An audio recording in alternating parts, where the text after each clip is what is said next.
Welcome to Abbreviated Conspiracy. This week, government-endorsed UFOs.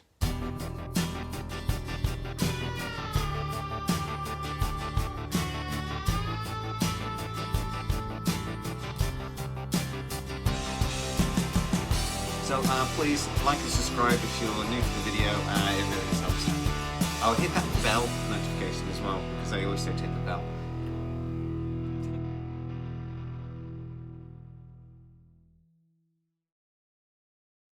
Right, okay.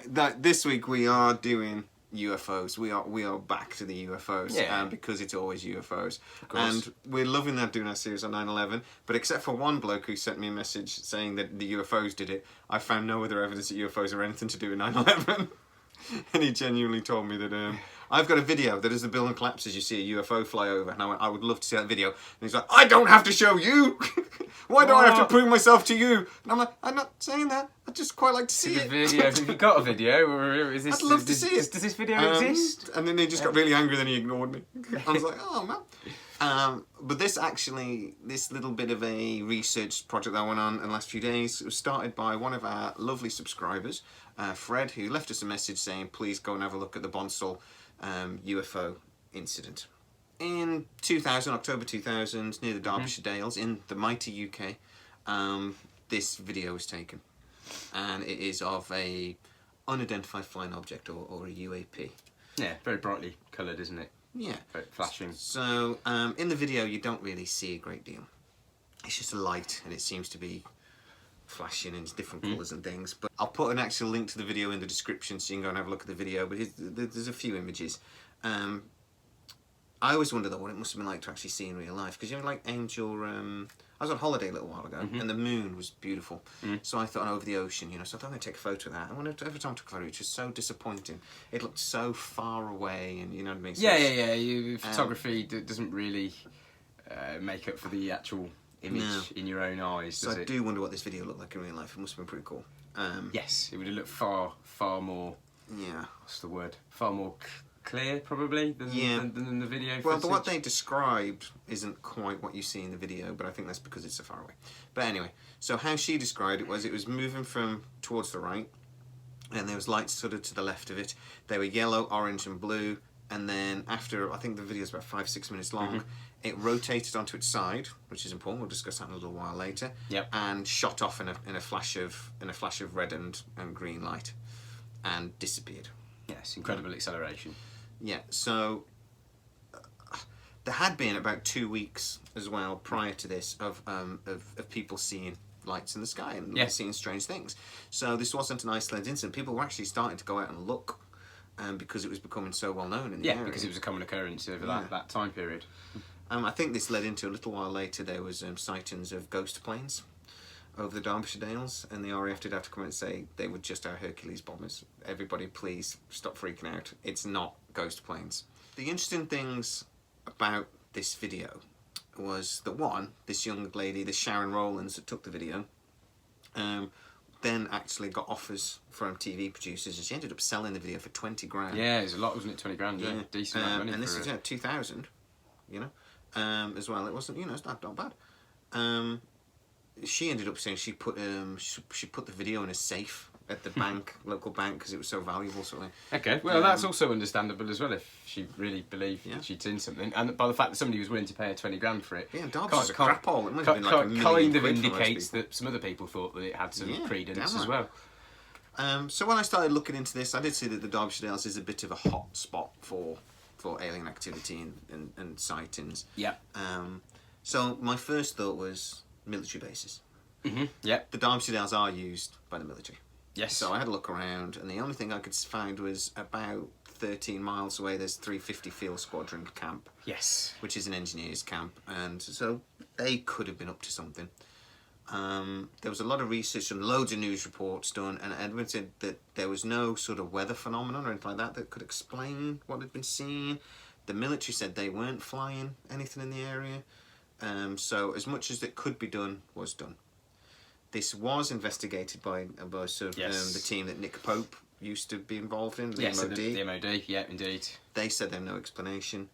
And probably put it into his 5% of credible sightings. Although there wasn't too much. Was there much physical evidence with this one, or is it just the video? Really, there's no radar tracking. There's no landing. There's no.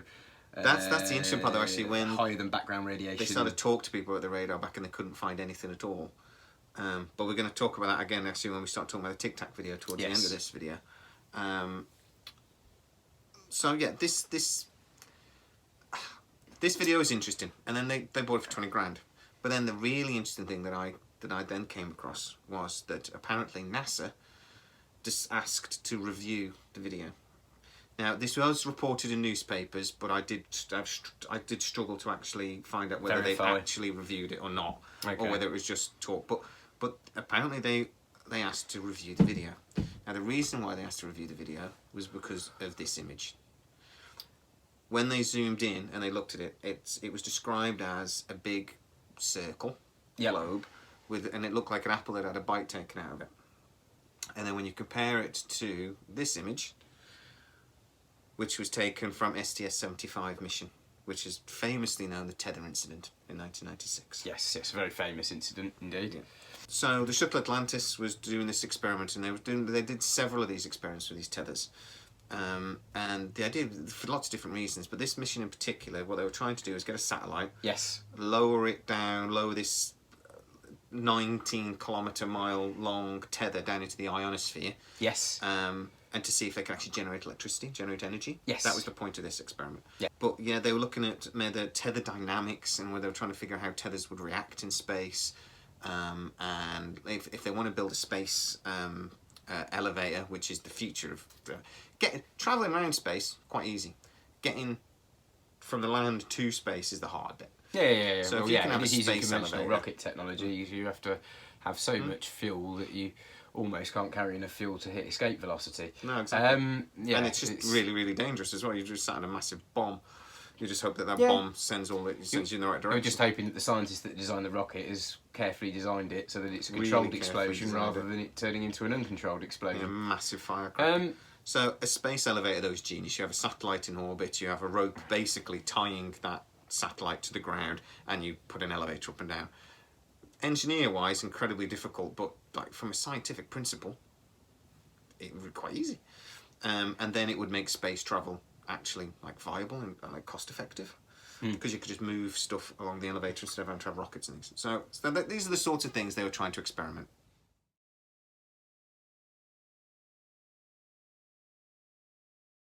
So when they released the tether, almost immediately the satellite broke. Yeah, broke off of the tether. Yeah, causing significant debris. The tether then started to glow, really quite dramatically, so bright that it actually could be seen from the ground for about 2 weeks. Okay. The official reason being that as it unravelled in space, there's those little bubbles in the tether that then turned into plasma in the space. That generated enough heat that then burned the copper core, and the copper core basically started to burn, and it glowed dramatically. I mean, they were all shocked as hell. They were like, you can hear it on the video, which again I'll leave in the description. You can see the glow in the video around the tether. It's so wide. It could be seen from the ground. When you know that tether's 12 miles long, and it's that thick. The tether would have been really thin. You wouldn't be able to see it. I also think that it's to do with ionisation, isn't it? Of the charged particles. Yeah, that was what basically caused the plasma to kind of ignite, really, and start to burn. So in the video, you see objects, little dots going all over, hundreds. And then you do see some quite large objects. Yes, some quite large objects. Although they all appear to be the same object. They're all a circular object with an energy pulse from the centre, with a little indent in the exterior that looks like it could be either some kind of exhaust system for the propulsion systems they're using, or potentially some kind of entrance or exit to the craft. They all pulse with energy waves from the centre. They do seem to have that pulsing effect. We have a different opinion on this. So now, I don't think this was aliens, even a bit. But I do have some questions, and some stuff is weird. Yes. I'm more inclined to believe that they are not necessarily aliens, but intelligently controlled craft. Right. I'll tell you one of my problems with it. There's loads of them, for a start. There's a lot. It looks like a bloody highway of alien spacecraft or of UFOs or whatever you want to call them. The bigger ones are more interesting because they are different. They do seem to be different, and if they're either much bigger chunks of debris or they're much closer. Yeah, I don't really buy the debris though, because you wouldn't get identical pieces of debris in the same image in different locations. Mm-hmm. No. My issue with the debris point of view, which is that's what if you actually watch the video, you'll actually hear them out talking to the commentary, and they'll sort of go, "So, what are you seeing?" And then almost like they don't know. There's like a minute gap. And she goes, "We're seeing debris." It's like this in the foreground, but then there's another long gap. It's almost like on another. It's almost like they've got another feed, yes, another channel. Another feed. They're going, what the hell am I seeing? Tell them it's debris in the foreground. Okay. It's debris in the foreground? That's what it does come across like. It is really bad. I mean, but like I say, watch the video. It'll be in the description. Yes. And you'll see what I mean. My other issue is they're using a very sophisticated, basically UV type of camera, but I've seen a lot of videos saying, well, this UV camera, so we're seeing close to the ultraviolet. It's basically just a different type of very low light camera. Okay, yeah, true, and it is capable of picking up the much higher frequency. Yeah. The much higher frequency end of the electromagnetic spectrum, the ultraviolet, shorter wavelength. But my problem with that is these cameras, and I've got quite a little bit of experience with these things. Stuff looks weird on these lights. You can see a moth fly by on one of these low light cameras, and it doesn't look anything like a moth. It looks like some sort of spinning object, because the way the wings flap, it makes it look like it's pulsing and spinning or something. Okay. And it just looks. You wouldn't, if you were asked what it was, you wouldn't in a million years go think it was an a insect. moth. They also, if they're close, they look massive. These low light cameras are a bit weird. And then when you have a light source, it overwhelms everything else. So you can have a light source quite far away, and then you can have a much lower light source much closer passing in front of you, and it looks like that object, which is much closer to you, goes behind the light source that's much further away, because that light source is overexposed in the camera sort of thing. It's so bright it looks like, which I think is what's going on here. It could be. It does seem plausible. I don't have any experience with low light cameras, to be honest, so I wouldn't be able to comment, but it does seem plausible, although the alternative argument is that the one of the objects in the video flies behind the tether. Well, I would argue it looks like it flies behind the tether. Okay. But exactly what you're saying is in that if that does fly behind the tether, and in the video it looks like it does. I'm not going to think. There's also it's not exactly just, what it looks like. It isn't just the one. It is multiple Yeah. craft that are flying behind the tether. But wouldn't that make it massive? Well, yes, it would. If the tether's 12 miles long, and you can make a minimum estimate of the one of the objects that passes what looks like behind the tether in the video, and it's an estimate. I think David Sarida estimates it to be about 2 to 3 kilometres in diameter. Yeah, which is enormous. Which is a huge spacecraft. But again, if you were travelling between the stars, you'd probably want quite a big spacecraft, wouldn't you? Probably would, yeah. Also, the other comment I was going to make as well, with regard to the camera being low light and in the ultraviolet, if you were extraterrestrial civilization on another planet and you developed the ability to travel between the stars, where would you look in the energy spectrum? Yeah, you'd want to be looking. You'd be looking in the high energy, which is the high frequency, which is the ultraviolet. See, that's the thing, isn't it? We could actually be seeing spacecraft using a technology or we might even be seeing a spacecraft. We might be seeing evidence of the spacecraft. We might not even know what we're looking at. No, we might because from a physics point, we might not understand that at all. Yeah, we might be seeing what becomes, because obviously the visible light range is very different from the ultraviolet. You know, we can't see the ultraviolet with our eyes. No. So it wouldn't look like that if we'd viewed it from a spacecraft right by the tether, because it's in a different range of the spectrum. So. It is, but also I think the fact that the craft pulse from the centre, showing that they've got some kind of energy source, is very interesting. The only thing I would say with that was, again, using this low light energy, like I was saying about that example about the moth. If whatever it was spinning, it might look like it was pulsing on the because camera. It's spinning on a low light camera. That's definitely something to consider. One of the things with this is, though, it seems some of these objects would disappear and then reappear, which is strange, and I can't quite understand that. These things were they were lit up like crazy, the astronauts say, because the sun's starting to rise. Well, and in part of the video you can start to see the light glare from where the sun's beginning to come up.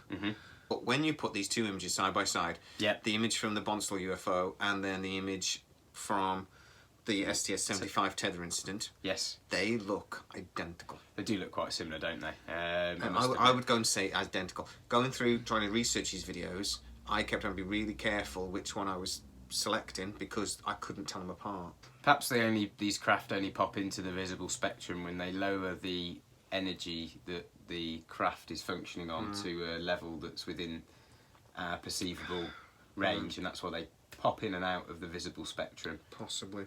Because they're going so high in frequency and so high in energy that they just disappear from our visible spectrum. Yeah, possibly. The thing, though, that really got me thinking when I did this is it was this bit where she described the vehicle and Bonsall UFO when Sharon Rowlands described this vehicle as flipping onto its side and moving away in a flash and with incredible speed. And that my first thought was Bob Lazar. And the way he described the UFOs he saw and the way he used this graviton energy that he described and how they would flip onto the side and move in a way she described. Yes, so it did seem to link into to that. Yeah, so, I mean, think what you like about Bob Lazar. We will be doing a proper video on him at some point. I've done a sort of a brief video on him. But he came up with some really interesting stuff, and this is one of the things that he's one of those very few people that actually has like practical answers to some of the questions. Yeah. Which most people don't. No. But then getting into, won't get massively into that now, but that led me directly into the Tic-Tac video, which is probably the most famous UFO video of the last 10 years. Yeah, it's definitely up there, isn't it? And which explains the title of our video today, which is Government Endorsed UFOs. This video was released or leaked. People got hold of the video. I went to the Pentagon and said, "Is this true? Is this genuine?" And the Pentagon went in a wild change of form. Wild moment, yeah. A wild change of form. And whoever was on that day was fired. But they actually released and they said, yes, it's genuine, it's true. The commander of the squadron, a Commander David Favre, has been on Joe Rogan and a few other things, and if you watch his Joe Rogan interview, it's fantastic. He was the CEO of the Black Aces squadron. He flew to Super Hornet.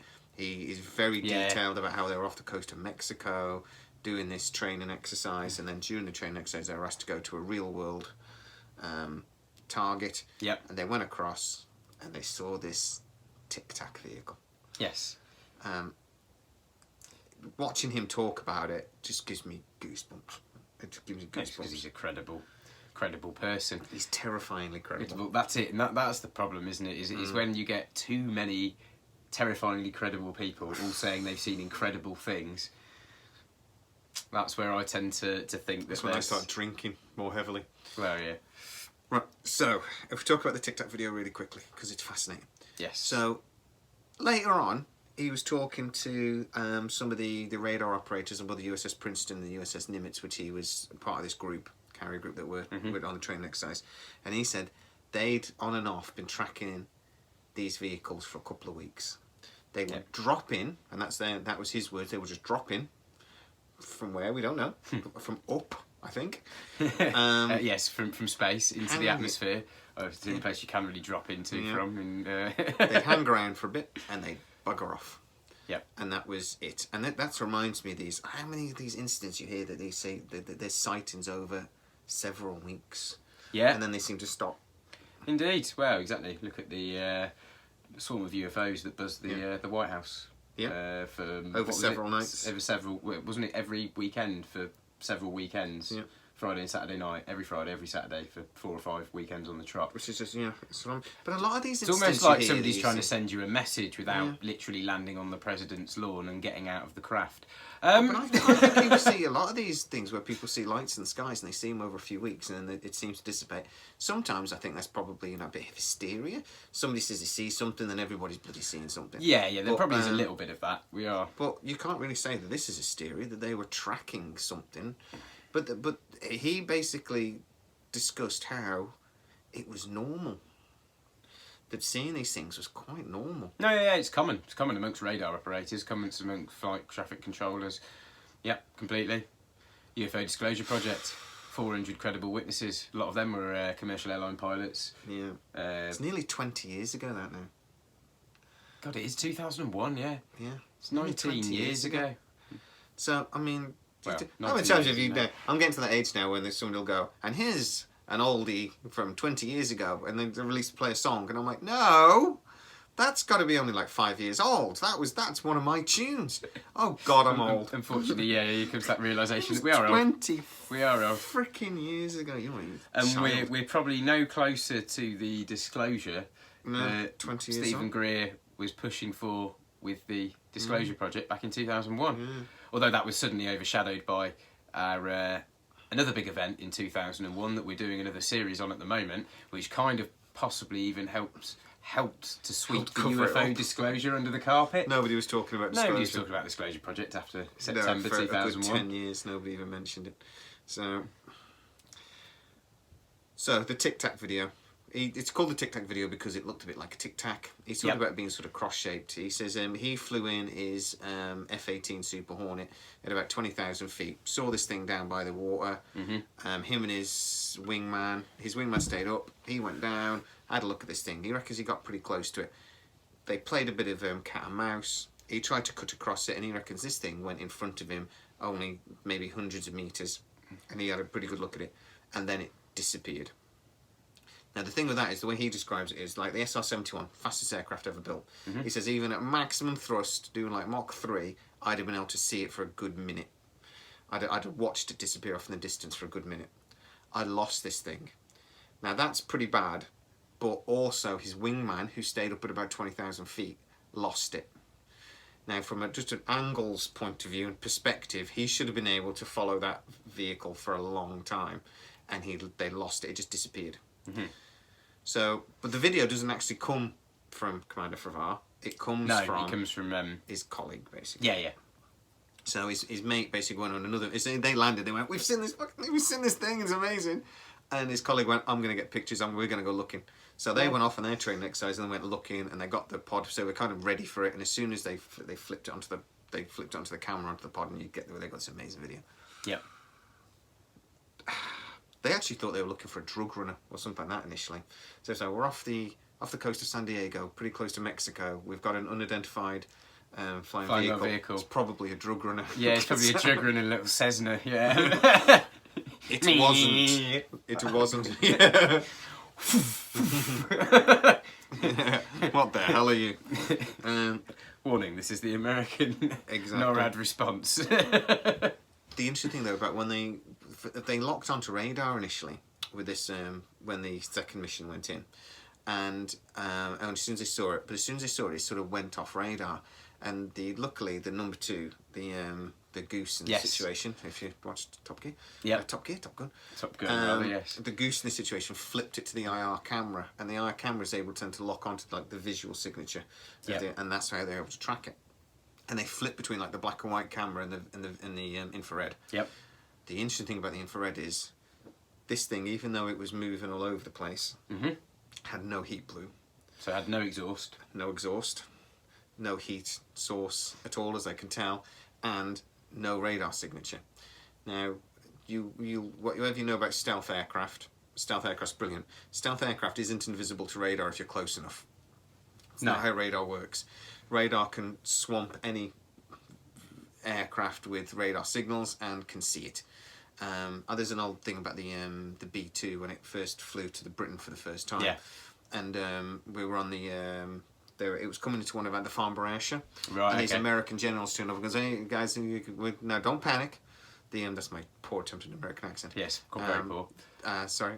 Now, guys, don't panic. Smoking a cigar. Don't panic. The B-2 is going to be flying under this trajectory, this speed, this angle, and when it gets to this distance, you'll be able to track it. And the radar operators, because we've been tracking it for about 20 minutes, mate. So I wouldn't worry about it. We're okay. Americans thinking they've got super stealth technology. We're like, yeah, we're tracking your stealth planes. They've been coming our way for about 20 minutes. Yeah. The thing is, we use a different type of radar system to most of the world. We use a pulse type of radar system. Right. And actually, it's pretty good at tracking stealth aircraft.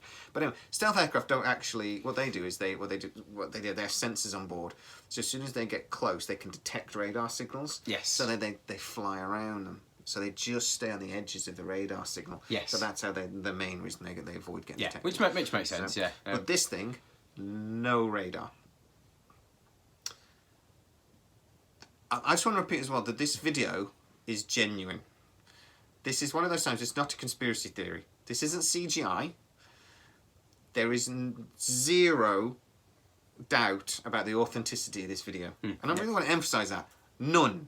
No doubt. Credible witnesses.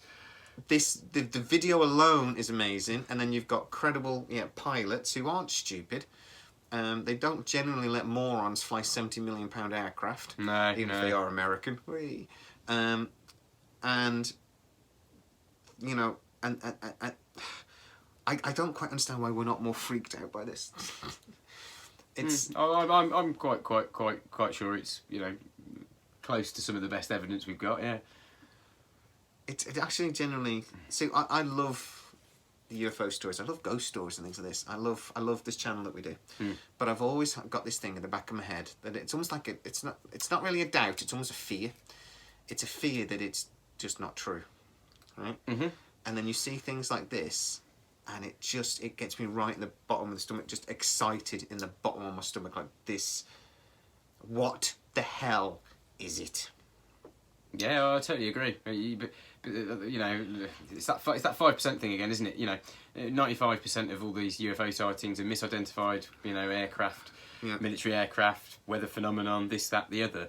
But then Nick Pope coming into the conclusion that 5% of the UFO sightings that I've investigated are credible metallic objects flying at incredible speeds, far out manoeuvring, out accelerating any of the inertial propulsion flying vehicles that we have in our current arsenal that we're aware of, at least. Right, so let's talk about then what could it be? What could it be?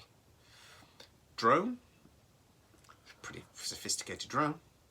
It's better than what my neighbour's got that keeps flying over the house and scaring the crap out of me. I think he's trying to take pictures of my wife. Nice. I would, to be fair. My wife's hot. So, and it's over the coast. It's pretty big. The commander for VAR said it was about 40 feet. Diameter. Yeah. So that's quite. It's a big drone. You don't need a drone to be 40 foot big. No. Drones are generally quite small little things. I don't think 4, even big ones are only 3 or 4 meters. But then, if it's a drone, why was it glowing like a Christmas tree? Well, even the American military drones, the Reaper and the Predator, I think they're called. Well, they're more like they're robotic aircraft. They're not like hovering drones. This thing hovers. No, but even if you look at those, they're not big. They're not 40 foot. No, they're small aircraft. They're again 8, 9, 10 meters at most wingspan. So they're not huge. They actually thought this thing was a helicopter at first, and then he flew down. But this is a guy again that's trained, highly trained. He's the commanding officer of the squadron. So again, not an idiot. He's highly trained in identifying other aircraft. Yes. So he's probably not going to make a complete balls up of identifying something that is known to us. Let's put it that way. Especially how close he got to it. Or even if it was some kind of new technology that a country had developed that was still based on the current propulsion systems, then they would have seen the exhaust plumes in the infrared, which they didn't see. So that's another possibility. It's outmanoeuvring F-18s. Oh yeah, massively outmanoeuvring Better F-18s. Than probably an SR-71 would outmanoeuvre F-18s. Well, an SR-71 is actually it flies like a pig. It's just really, really fast. Oh, is it? It's not very manoeuvrable then. So it's no. High altitude reconnaissance, I guess. Yeah, you go up really, really high and you shoot like a missile. Yeah, they're not manoeuvrable. So, I mean, what you'd be talking about, modern aircraft, like the Raptor, is one of the most manoeuvrable using thrust vectoring and things like this. The Eurofighter is one of the most stable aircraft in the world. One of the most manoeuvrable aircraft in the world, because it's specifically designed to be unstable. Yeah. And then the computers are the only way the damn thing can fly. Yeah. But this thing didn't just outmaneuver an F-14, the F-18 Hornet. It outmaneuvered the ability for a pilot to even see what had happened. Right. Exactly. So it's outmanoeuvring the eyes, our eyes, which it moved quicker than his ability to go. What was it? It's not moved quicker than that. I mean, that's not outmanoeuvring the aircraft. That's outmanoeuvring. But then also to outmanoeuvre another aircraft that's 20,000 feet there, and they both just lose it, gone. The two perspective points are so different. Yeah, he was 20,000 foot up. It'd have to move so quick for them both to lose it like that. Or like the tether incident, it literally disappeared. Yeah. Oh yeah, just using some sort of technology we don't understand. Just disappeared out of our visible light spectrum in which we can view it, and disappeared into the ultraviolet, and we could no longer see it. That's possibly disappeared out of our dimension. That's also possible. Well, the way they think that the anti-gravity propulsion systems work, they think that basically what you're doing is the anti-gravity propulsion systems create basically like a vortex in the space-time continuum. So it creates It'd be like a hole, rather than a pocket, like a hole. Rather than the craft actually accelerating to that speed, it creates a vortex in the space-time continuum, and the craft is then just pulled by the vortex. Which is what Bob Lazar talks about. Which is where you can then potentially have faster than the speed of light. So other possibilities. This was an American or other vehicle, Chinese or Russian vehicle, something beyond what a military pilot's ever seen. Well, I mean, yeah, it's. It all goes back, doesn't it, to possibly the Nazi Vellum. Did they develop anti-gravity way back then? Did the Americans pinch it off them? Did the Russians pinch it off the Germans after World War II? Yeah. So it could be an American craft if there's an American secret space program. If America's got one, Russia's probably got a secret space program as well. Yeah. So it could be the Russians again. Vehicles that are so difficult to build, maybe they've only got a few of them. Yeah, a small fleet of them, maybe, like 5 or 10 or something. But they're incredibly expensive and incredibly difficult to manufacture. Yeah. ARVs, alien reproduction vehicles, as they refer to them as, reproductions that we've made of using technology that we've found from crashed or vehicles that. I think we've done a video on this before, and I wonder whether we maybe can't reproduce all of it. So in a UFO crashes, say at Roswell, and we can rebuild 99%. We can reverse engineer 99% of the aircraft or the vehicle, but there is, say, like an energy core or something like this we can't reproduce. So we can't build more than say a handful of these things because we can't quite reverse engineer all the technology. And I think that's more than possible. I think that's. I just wonder if somebody, say, if you found a car, say if Stone Age men found a car, and they could build most of it, piping and things like this. They could reproduce after years. They could reproduce the piping, but they couldn't figure out how to build a spark plug. They just couldn't figure it out. No, there you go. That's a reasonably good example. Yeah, okay, I'm down with that. And it's just a big lump of nothing if you can't reproduce a spark plug.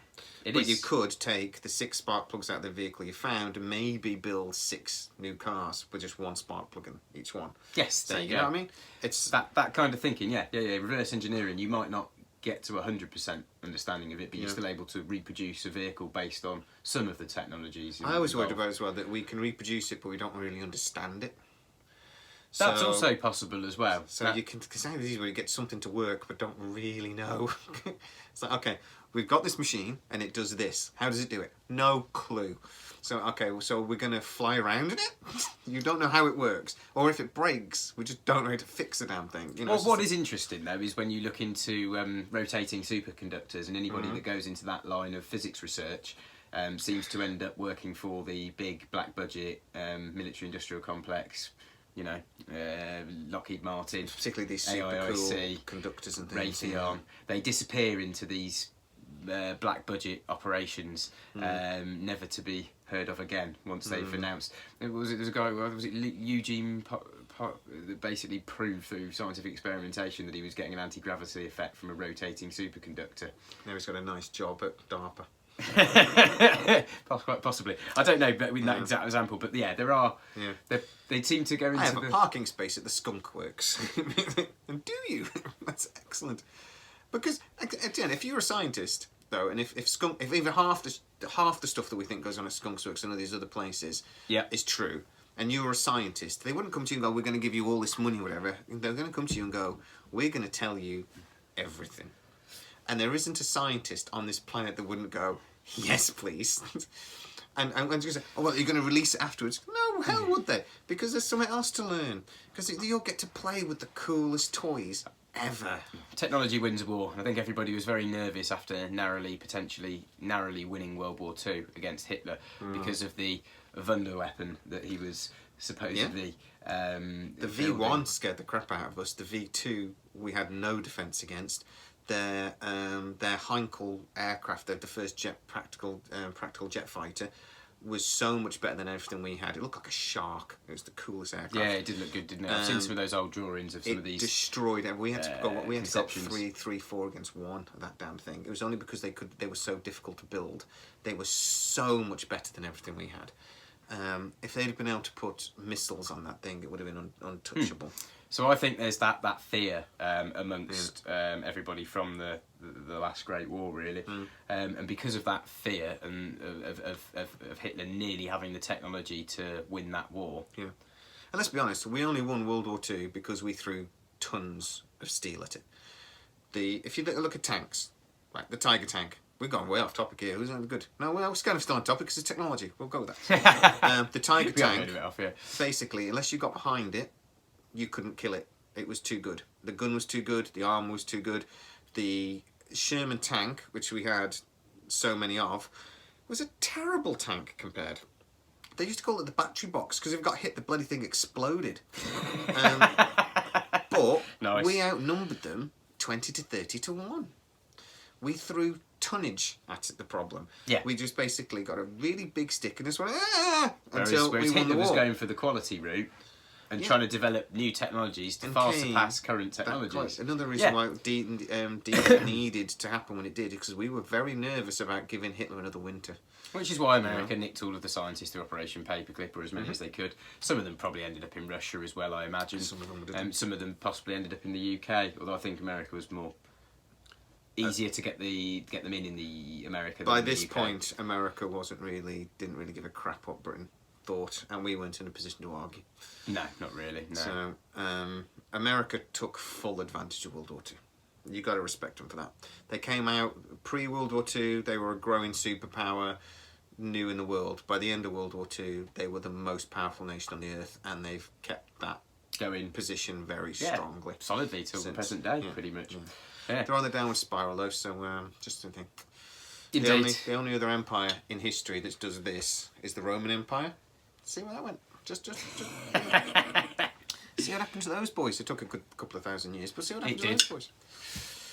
Anyway, we went a bit off topic there, but yeah. Well, no, I was kind of talking about this technology and technology winning wars, so I'm okay with that. We do go off topic occasionally, and we'll probably talk about movies in a minute. Yeah. Because we do, and it's our channel. We do it live.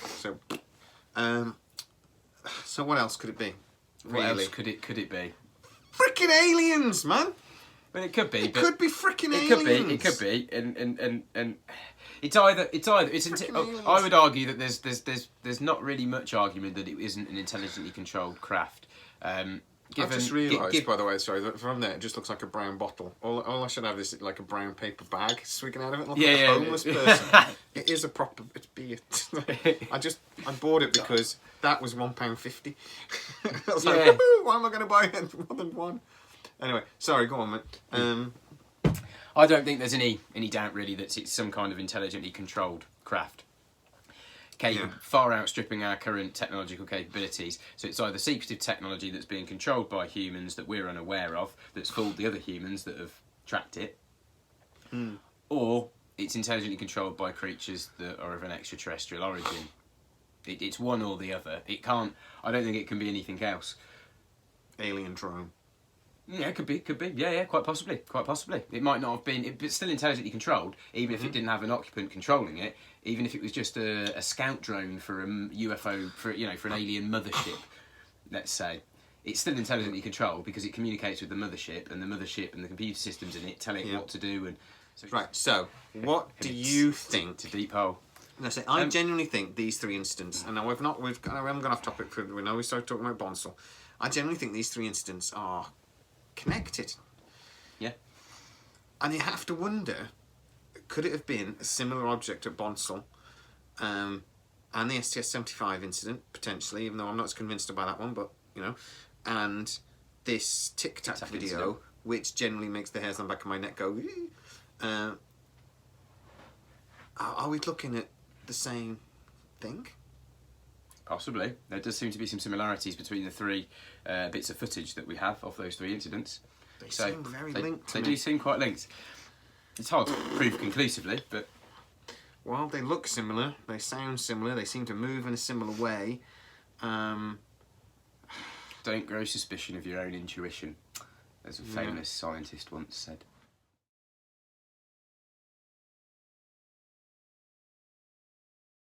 Point of view, it was frickin' aliens.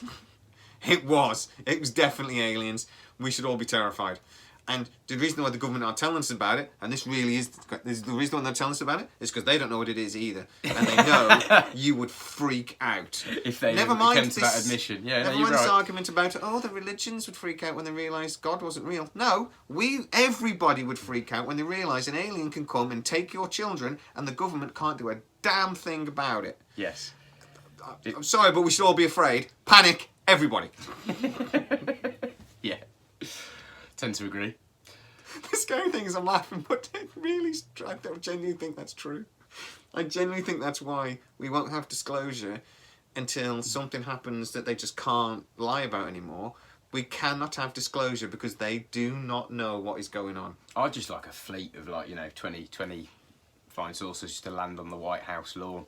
And then just a load of beings just start walking up to the White House. That'd be quite amusing, wouldn't it? I want to see Donald Trump's hair just go... Thank you very much. Aliens are true. Everybody panic. Yeah. Please like and subscribe, and we'll see you next time. See you next week.